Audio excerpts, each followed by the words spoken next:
नमस्कार दोस्तों, आपका स्वागत है यूपी मेंटोर में। तो हम आज देखेंगे यूपी ट्रिपल एस लेखपाल के लिए पर्यावरण एवं उत्तर प्रदेश विशेष के हम 14 इम्पोर्टेंट क्वेश्चंस। तो चलिए शुरू करते हैं। पारिस्थितिक तंत्र के मूल सिद्धांत। तो क्वेश्चन नंबर 1, इकोसिस्टम शब्द का पहला प्रयोग किसने किया था? तो वो थे A.G. Tansley. Question number 2, ecology शब्द किसने दिया और इसके जनक कौन है? तो वह शब्द दिया था अर्नेस्ट हैकल ने और जनक कहलाते हैं रीटर। ठीक है, इंपॉर्टेंट क्वेश्चन है।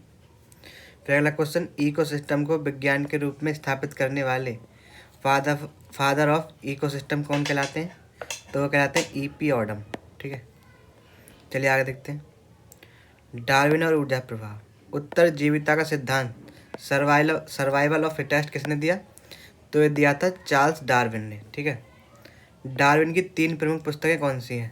तो डार्विन की जो बुक है उसका नाम है द वॉइस ऑफ विगल और द नेचर रिलेक्शंस। ठीक है, द नेचर सेलेक्शन।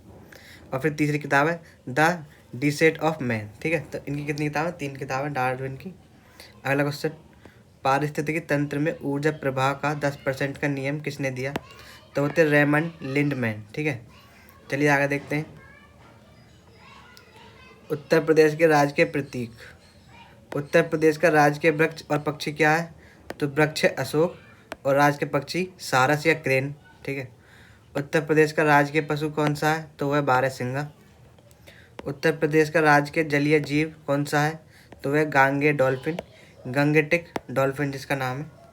अगला क्वेश्चन, यूपी का पहला राजकीय चिन्ह जिसमें एक वृत्त में तीर धनुष और 2 मछलियाँ हैं, वो कहाँ से लिया गया है?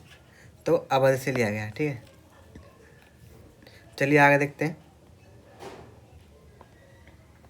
यूपी के राष्ट्रीय उद्यान एवं टाइगर रिजर्व। दुधवा राष्ट्रीय उद्यान उत्तर प्रदेश किस जिले में स्थित है? तो वह लखीमपुर खीरी में। उत्तर प्रदेश में कुल कितने टाइगर रिजर्व हैं और उनके नाम क्या हैं? तो उत्तर प्रदेश में 4 टाइगर रिजर्व हैं, दुधवा, किशनपुर, पीलीभीत, अमनगढ़ और रानीपुर। ठीक है, कितने? 4 tiger reserve. Ranipur tiger reserve और अमनगढ़ टाइगर रिजर्व किस जिले में है? तो रानीपुर टाइगर रिजर्व चित्रकूट में है और अमनगढ़ कहाँ है? बिजनौर में। चलिए आगे देखते हैं और क्वेश्चंस। तो प्रोजेक्ट टाइगर का डाटा। तो प्रोजेक्ट टाइगर कब शुरू हुआ? 1973 में। भारत में प्रोजेक्ट टाइगर कब शुरू हुआ और कहाँ से हुआ? तो ये 1973 में जिम कॉर्बेट नेशनल पार्क से हुआ था और ये इंदिरा गांधी के समय पर। ठीक है, इंदिरा गांधी कौन थी? PM थी उस टाइम पर। फिर है NTCA राष्ट्रीय बाघ संरक्षण प्राधिकरण की स्थापना और कार्य प्रारंभ कब हुआ? तो इसकी स्थापना हुई 2005 में और कार्य प्रारंभ किया था इसने 2006 से। ठीक है, नवीनतम गणना के अनुसार भारत में बाघों की संख्या कितनी है? तो वह 3682। चलिए आगे देखते हैं और क्वेश्चन। भारत के नवीनतम टाइगर रिजर्व। भारत का 58वां टाइगर रिजर्व कौन सा है? तो वह माधव टाइगर रिजर्व मध्य प्रदेश। फिर देखते हैं अगला क्वेश्चन, भारत का 57वां और 56वां टाइगर रिजर्व कौन से हैं? तो 57वां है रातापानी जो कि कहाँ है? मध्य प्रदेश में। और 56वां जो टाइगर रिजर्व है वो है गुरु घासीदास जो कि छत्तीसगढ़ में। ठीक है, इंपॉर्टेंट है ये क्वेश्चन, ये वर्तमान में बने हैं कुछ टाइम पहले ही। 58वां है माधव। ठीक है, अब देखते हैं भारत का 55वां टाइगर रिजर्व कहाँ स्थित है? तो वह धौलपुर करौली और ये कहाँ है? राजस्थान में। चलिए आगे देखते हैं। इन सीटू बनाम एक्स सीटू।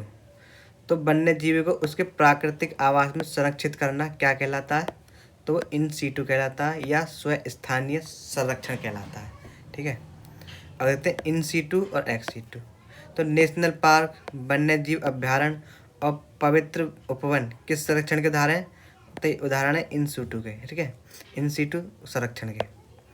और जो चिड़ियाघर, जीन बैंक और बॉटेनिकल गार्डन किस संरक्षण के उदाहरण हैं? तो ये एक्स सीटू। ठीक है, जो कि अपने प्राकृतिक स्थान से बाहर रखे जाते हैं। चलिए आगे देखते हैं।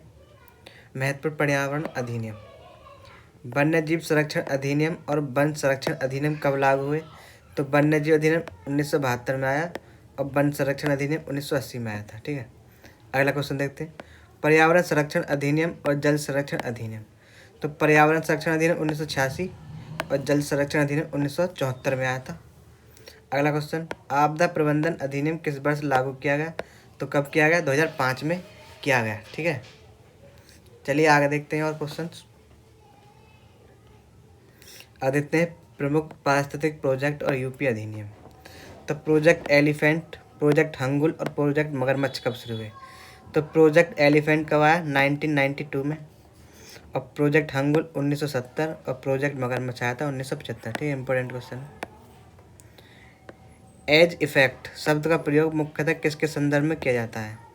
तो ये इकोटोन या संक्रमण क्षेत्र के संदर्भ में करते हैं एज इफेक्ट। ठीक है, फिर है यूपी वृक्ष संरक्षण अधिनियम 1976 के अनुसार एक पेड़ काटने पर कितने पेड़ लगाना अनिवार्य है?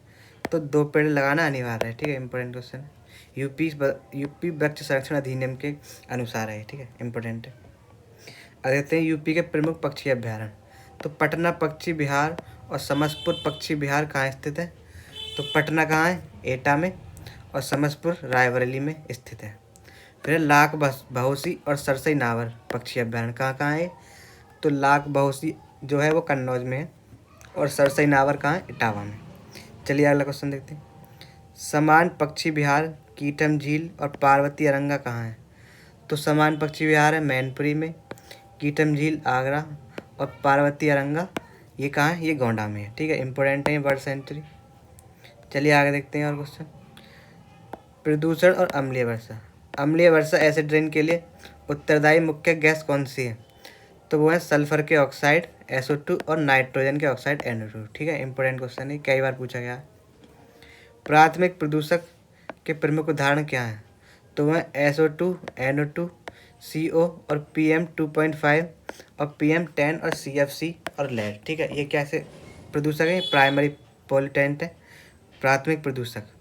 फिर देखते हैं हम द्वितीय प्रदूषक में मुख्य रूप से कौन आते हैं? तो इसमें आती है ओजोन, पैन और स्मॉग। ठीक है, चलिए आगे देखते हैं। अंतर्राष्ट्रीय पर्यावरण समझौते। तो पेरिस समझौता कब हुआ? 2015 में। और क्योटो प्रोटोकॉल कब हुआ? 1997 में। इसके मुख्य उद्देश्य क्या थे वो देखते हैं। तो पेरिस समझौते का मुख्य उद्देश्य था जलवायु परिवर्तन और क्योटो प्रोटोकॉल का था ग्रीन हाउस गैस उत्सर्जन में कमी लाना। ठीक है, इंपॉर्टेंट है दोनों ही समझौते।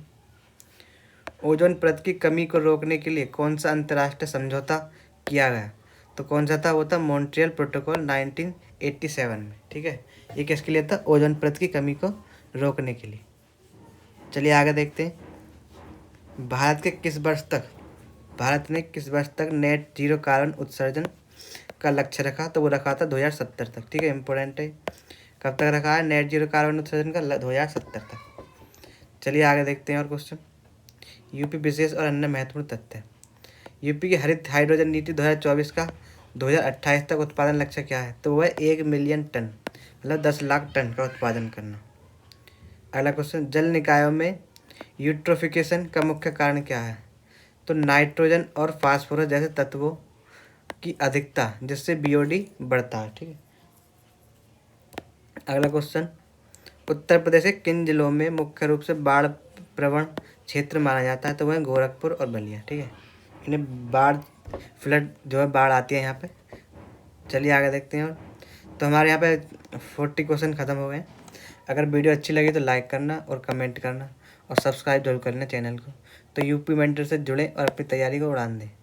तो अगर आपको PDF चाहिए इसकी तो हमारे टेलीग्राम चैनल से जुड़ें।